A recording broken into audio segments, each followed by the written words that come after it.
This week, Norm Wells and I hammer out a fresh page in our BMW Motorrad Ultimate Riding Tour Diary by kicking off a brand new motorcycle tour on the Canada-USA border. This year, we're running a little late, by about 44 years, but darn it, it's time to get to Woodstock. Speaking of ultimate rides, later on in the show, we'll step into the Triumph Time Capsule as we pay a visit to the Barber Vintage Motorsports Museum in Huntsville, Alabama. Then we'll head west to Duncan, BC to get some sage riding advice from a veteran off-road adventure riding instructor and three-time Dakar competitor. Plus, it's contest time once again, and later we'll meet the newest member of our Motorcycle Experience editorial team when we kick off our Keys to Kylie scooter contest.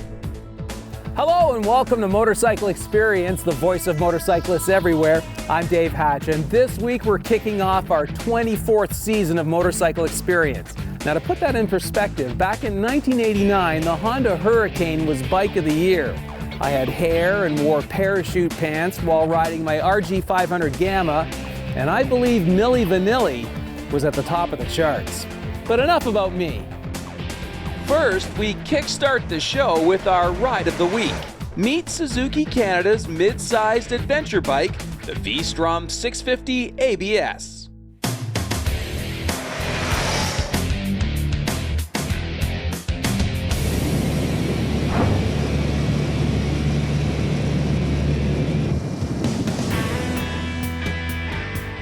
As you know, for years we've been all over the adventure category of riding. And in the past 4 or 5 years, this segment has exploded. Pretty much every manufacturer now has some form of big, sturdy, road-going dirt bike, with room for luggage and sit-down, stand-up riding ergonomics. Why? Well, because they're so darn fun and practical. And in this middleweight category, you also have now the new Honda NC700X, the new BMW F700 GS, and the long-running Kawasaki KLR, just to name a few. Powering this V-strom is a 645cc fuel-injected 90-degree V-twin, breathing out through its stainless pipes and aluminum muffler. This is one of the nicest performing engines in the business, with plenty of torque down low and extremely smooth highway cruising power. In the braking department up front, you'll find the dual 310 discs and Suzuki's ABS braking system are totally up to the task, and the adjustable suspension bits round out this well-sorted package, leaving us to wonder, how does the V-strom 650 measure up to the current crop of middleweight adventure bikes? Well, to answer that question this week, here's longtime viewer Jeff Kay.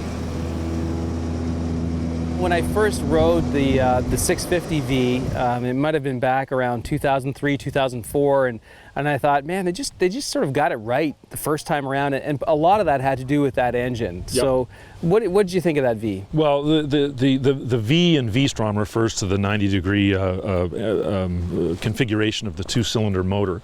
You'll notice that it's in a line, so it's a very narrow motor.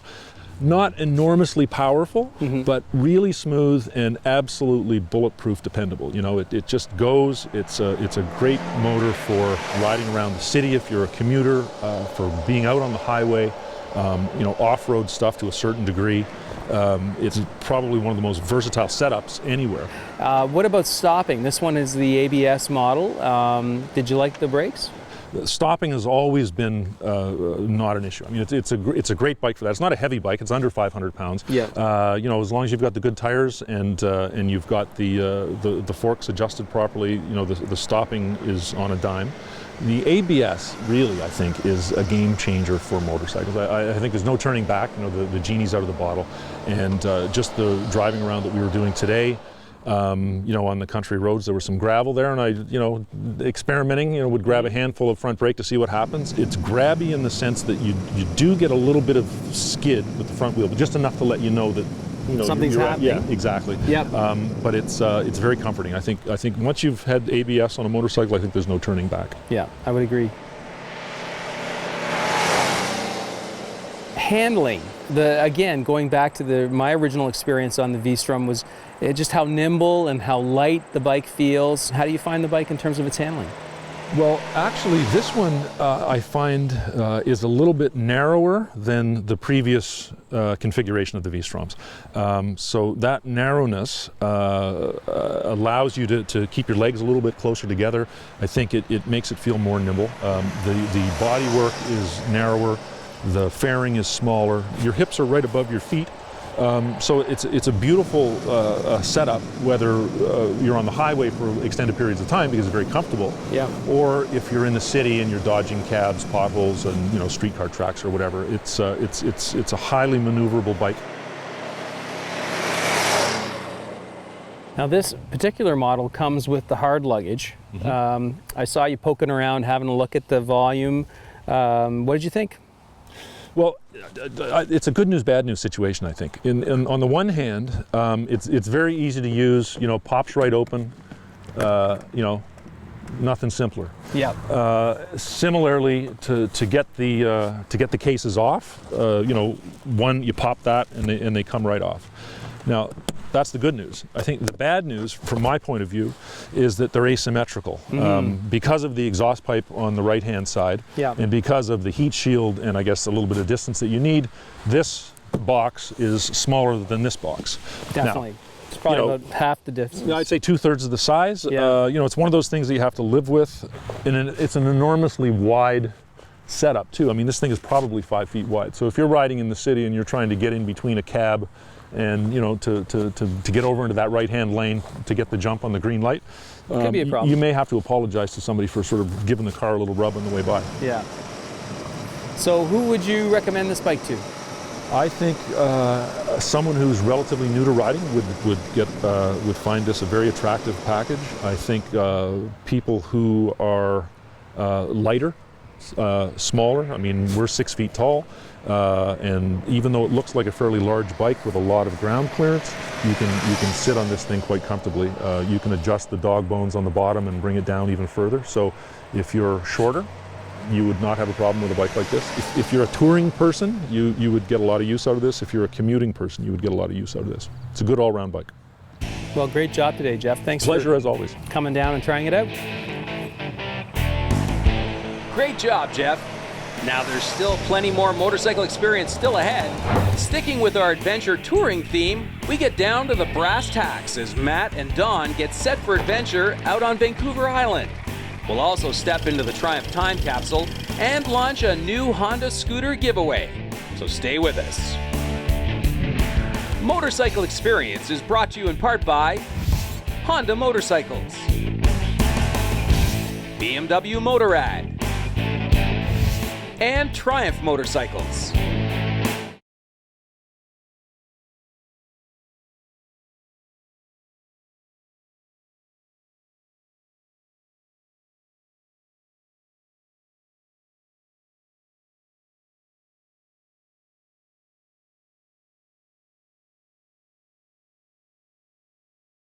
Closed captioning of Motorcycle Experience is brought to you in part by Motovan. Welcome back as TSN presents Motorcycle Experience. I'm Dave Hatch. And as I mentioned earlier on in the show, the dual sport category of motorcycling really has exploded over the last 4 or 5 years. In fact, pretty much every manufacturer these days is making an adventure bike. I just picked up this issue of Cycle World, and here's a 5-bike adventure bike shootout right on the cover. And that's just scratching the surface. So, in an effort to maybe turn you on to the adventure riding concept, this year we've sent a young buck, Matt Fletcher from Yamaha Canada, out to Duncan, BC to spend a couple of days off-road training with one of Canada's top adventure racers. Baja, Dakar, World Rally, Don Hatton has done it all. And now he's going to whip Matt into shape. Don, I'm looking to get into some adventure riding. I got my toolkit underneath my seat here. Am I ready to go? Well, Matt, I got to tell you, your toolkit under your seat is going to get you to Walmart. If you're going to travel to Walmart, yes, absolutely, you're ready to go. If you want to do a little bit more adventures, like say the Dempster Highway or something like that, Yeah. then I would say that we need to take a little extra. Okay. And that's kind of what I like to do when I'm riding. All right. So one of the first things I like to have with me, because I'm really afraid of getting broken down in the dark and no one finding me, so I like to carry a spot with me. And the spot is it's a GPS locator, and it's got all sorts of great things on it, and you can call for help with it. Your family can track where you are, so it's a great tool. I really like using the Spot. The other thing that I really don't like when I'm broken down the road, especially somewhere like the Dempster, is the mosquitoes are the size of crows. Definitely. So I always like to carry a really good mosquito spray with me. A little container like that doesn't take up a lot of space, and it does help me come back the same weight that I started. Okay. I like to have a cell phone. Again, you might just be lucky enough to break down in a spot where you can call for help. Okay. Great tool to have. A compass. I love to have a compass with me. It's great, all this technology, GPS, Spot, they're great tools. Everyone should have one. But when that fails, the old-fashioned compass will get you home. And Matt, if you don't know how to read one, I'd suggest you go to the local adventure store, spend an hour with them and get them to show you how to use it. Okay. Another very important tool, unless you like holding wrenches in your teeth while you work on your bike, while you're holding a flashlight, I really recommend that you go with a helmet or a headlamp. Oh, okay. Frees up your hands and you can work on your bike. And yeah, well, that's a great idea. And if you've broken down on the Dempster, which I have, it's pitch black, you can't see your hand, and you definitely will be praying that you had that right. Another very important tool. No adventure rider should leave home without it, even if you are the guy going to Walmart. This tool here is called, it's an emergency blanket. And what it does is it keeps your body heat in. So you need to have one of these at night. If you get broken down again on the Dempster, you're trying to stay warm, no one's come to rescue you. You put this over you, it'll keep you through the night and keep you alive. The other thing about it is it's very reflective, and you can use it as a mirror. Oh, okay. This is the most important tool. I know what that is. Have you ever wiped your butt with pine cones? No. This will stop that from happening. So keep a little bit of toilet paper in there for you. And what's with the duct tape? What's that for? Well, I've used the duct tape for lots of things, like guys like you that ask too many questions. The other part of it is, this tool can almost repair anything in the trail. You could use a stick as a splint and tape it on. And you don't want to fit that in your bike. That's pretty big. I was going to say that, yeah. So what I'd recommend you do is find a place in your bike, like your mirror here, or else your side stand. Yeah. And I'd wrap a whole bunch of tape around, and make this your holder. Okay. And you can do that on both mirrors. You can do it on your levers. You can put it everywhere. Yeah, so you can carry a lot of idea. duct tape with you. Okay. So those are the kind of things that I think you should start out with. Yeah. When I'm going in the desert or doing a rally, I carry a lot more things with me than I just recommended today. You know, I'll carry things like flares, I'll carry extra Band-Aids, I'll carry all sorts of things. I mean, it really depends on where you're going, Matt. So, since how you're a beginner, let's start out with some Canadian trips and get you prepared for those. Sounds good. Well, it looks like I need to run down the store and pick up some things, but thanks so much, And you're safe Don. If you go to the store, because you got a toolkit that will bring you back from Walmart. That's right. Thanks, Don. Great advice there, Don. Now don't touch that remote. There's still plenty more experience still ahead. Next, we bypass Scranton, push on for Poughkeepsie with Dreams of Susquehanna. So stay with us.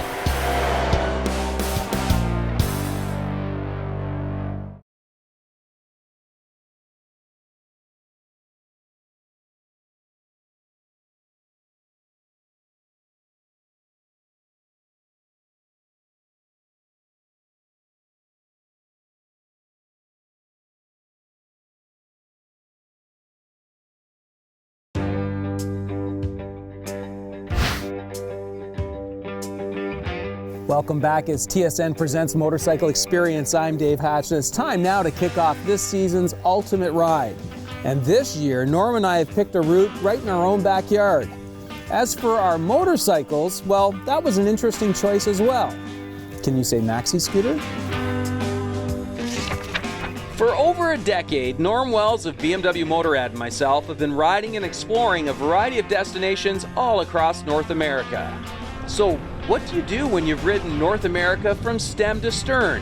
Well, besides bragging to your buddies, you conclude that there's really only one thing left to do. You steal a couple of maxi scooters and set your GPS coords for a sacred piece of hallowed ground where on a rainy weekend in August of 1969, a pivotal moment in popular music history took place. You realize that you're only stardust, you're golden, and it's definitely time to get back to the garden. Well, Norm, we've got a beautiful fall blustery day, and we've just come over the bridge from Gananoque over the Thousand Islands, and I thought, okay, let's pull over. We're right at the top of New York State. Let's talk about our ultimate ride this year. Yeah, definitely. And we're going to try something a little different this time. We're going to hit the Catskills area of New York.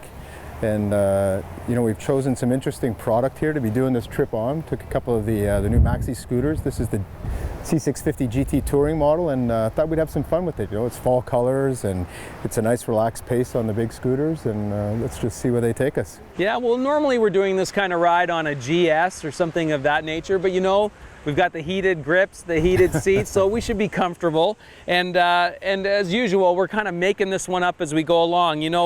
We've been pretty much all across Canada, and we've also done some riding in the States. We've been down to the Blue Ridge Parkway and the Dragon's Tail. We've been down to the Grand Canyon and the canyons around California, but nobody really talks about this Catskills area. No, and they do talk about like the other side, Vermont, Stowe, and everything else, but this is kind of caught between the two because the Finger Lakes are just west of us as well. Right. So this is like this little unknown area, or unknown to us anyways, but we're going to bring it to the forefront after this next few days. Yeah, there's a lot of great history down here. The heyday was the 40s, the 50s, and even into the early 60s. A lot of vaudeville, the Borscht Belt, the resorts here, and a lot of the comedians and musicians that came out of this area. I think that's going to be interesting to explore. But the ultimate destination is Bethel, New York. Now, tell us why we're going to Bethel.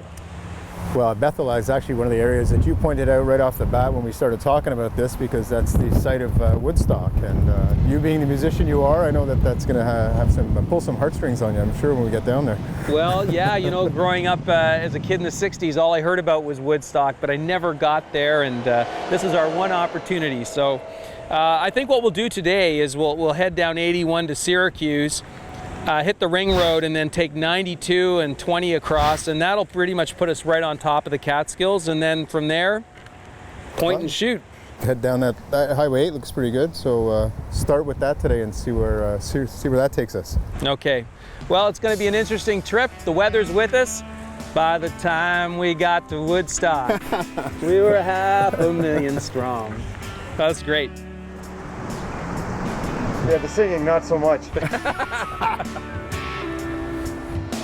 So over the next 11 weeks, we're going to share with you all of our journal details on what turned out to be one of the most fun riding adventures to date. Tune in next week and we'll introduce you to the concept of Catskill fever. In the meantime, how would you like to win the keys to your very own Honda Journo scooter? Well, here's Kylie to tell you how. Thanks, Dave. Last year we got a lot of emails about scooters. It seems like people are using them all across Canada. Dave's been offering a lot of tips and advice on scooters on Motorcycle Experience for a few years now, because they're fun, efficient, a great way to get into motorcycling, and a great way to get around. Because we've been getting a lot of interest in scooters from viewers all across Canada, we thought we'd hold a contest where you could win my cool new Honda Journo scooter. Here's how the contest is going to work. Each week, we're going to answer some viewer mail about scooters, and you need to remember the subject. All you have to do is name 3 of the great reasons to ride a scooter based on the segments you see here. And then you can enter our draw to win the keys to my Honda Journo. So let's get to it. This week, we have an email from Christy McDonald in Vancouver, BC. She wants to know how fuel-efficient scooters are.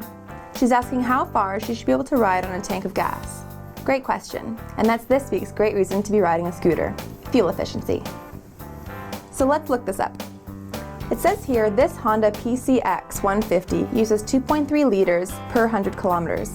That's pretty standard for most scooters, and it holds 6 liters of gas. So it should go about 260 kilometers on a tank. Christy, that's like riding from Vancouver to Whistler and back on a tank. And at today's gas prices, that's about $8 of gas. That's pretty awesome. I could probably find that in my couch cushions. Excellent. So that's this week's contest key feature, fuel efficiency. Now let's get right down to the nuts and bolts. How to enter the Keys to Kylie's Scooter contest. All you have to do is surf the Motorcycle Experience website and click on the Kylie's Keys link. Provide us with 3 key features or reasons for owning a scooter. Remember, every week I'm going to be giving you a key feature and you only need 3. So send those in and you'll be instantly entered into the draw to win the keys to my scooter, a brand new 2013 Honda Journo. We'll be drawing a winner in 11 weeks, and I'll announce who gets the keys to a new scooter on our last show of the season. So good luck, everyone. Remember, you need 2 more key features before you can enter the contest. Next, we'll head down to the amazing Barber Museum in Huntsville, Alabama, to take an up-close and personal look at the motorcycle that put the famed Triumph mark on the map. So stay with us.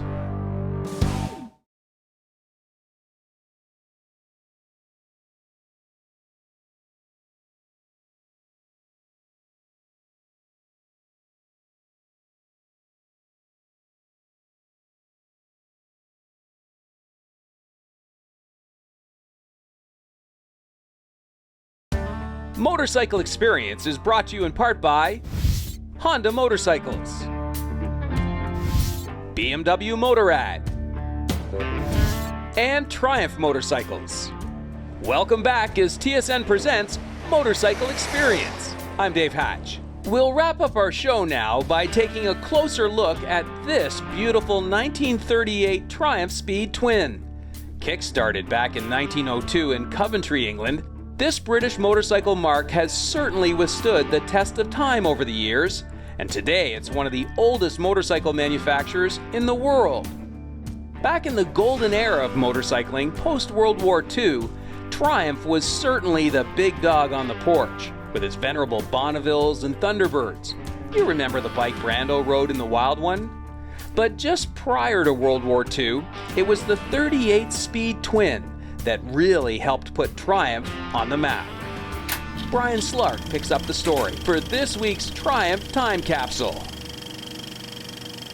This is the grandfather of the vertical twin Triumph. Most British motorcycles were single-cylinder or V-twin motorcycles, and when Edward Turner designed the Speed Twin, it was a little bit wider than a single, but it wasn't a bulky motorcycle. It was easier to start, it sounded good, and it was fast.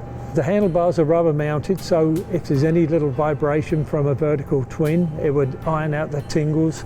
And you had the tank top instruments, you had a little inspection light, lighting switch, an amp meter, an oil gauge, so it was pretty well equipped.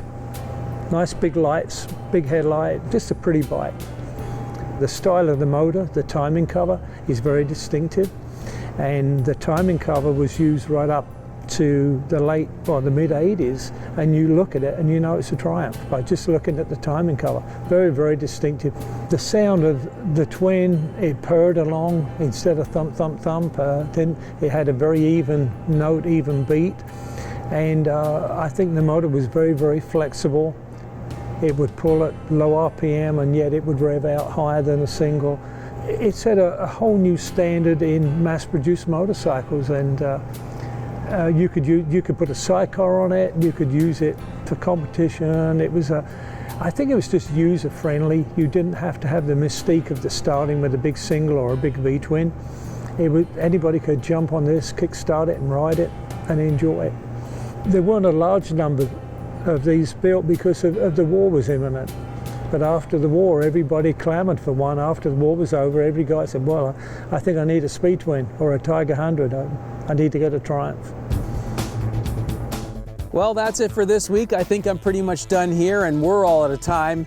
You know, my dad was a teenager growing up in London, England during the Second World War, and I remember him telling me that in the land of the big singles, the Triumph Speed Twin was the big dog on the porch. Anyway, till next week, keep your feet on the pegs and your right hand cranked. Bye for now.